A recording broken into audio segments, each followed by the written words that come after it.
बहुत समय पहले की बात है। माइलो नाम का एक जिज्ञासु लड़का था। उसे समुंदर बाकी सब चीजों से ज्यादा पसंद था। हर रात वह शार्क, व्हेल और बड़े बड़े समुद्री जानवरों की किताबें पढ़ता था। लेकिन उसे सबसे ज्यादा पसंद थी मेगालोडॉन, जो दुनिया की सबसे बड़ी शार्क थी। माइलो हमेशा पूछता, क्या वह शार्क अब भी कहीं है? उसके दादाजी मुस्कुराकर कहते, कोई नहीं जानता बेटा, कुछ राज तो बहुत गहराई में छुपे होते हैं। एक रात जब माइलो सो रहा था, उसे खिड़की के बाहर पानी की हल्की सी आवाज सुनाई दी। उसने बाहर देखा तो हैरान रह गया। उसके घर का सामने वाला बगीचा समुंदर बन गया था। एक चमकदार शंख लहरों पर तैरता हुआ आया और माइलो को अपने ऊपर बिठाकर समुंदर में ले गया। जैसे ही वह आगे बहता गया, उसे समुंदर की हवा जैसी एक मीठी आवाज सुनाई दी, माइलो, क्या तुम गहराई से मिलने के लिए तैयार हो? अचानक पानी चमकने लगा और एक बहुत बड़ी परछाई ऊपर उठी। एक स्कूल बस जितनी लंबी थी वह आकृति, वह थी मेगालोडॉन शार्क। लेकिन यह डरावनी नहीं थी।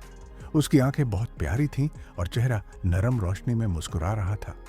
मेगालोडॉन ने कहा, डरो मत, मैं बहुत समय से तुम्हारे जैसे बहादुर सपने देखने वाले बच्चे से मिलने का इंतजार कर रही थी।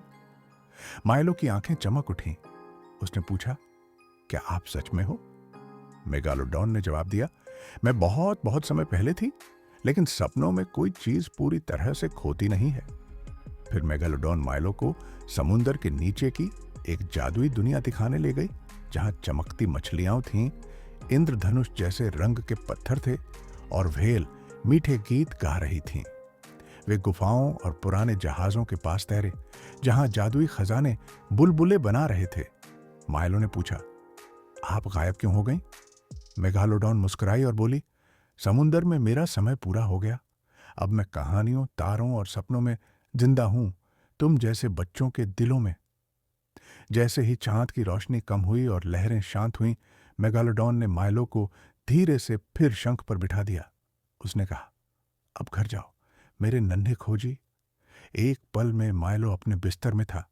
उसकी रजाई से हल्की सी समुंदर की खुशबू आ रही थी और उसके हाथ में था एक गर्म चिकना शार्क का दांत, जो उसकी हथेली जितना बड़ा था। उस रात के बाद से जब भी माइलो अपनी आंखें बंद करता, वह उस गहरी गूंजती आवाज को सुनता, अपने पुराने दोस्त की, जो कभी समुंदर का राजा था और अब उसके सपनों की रखवाली करता है।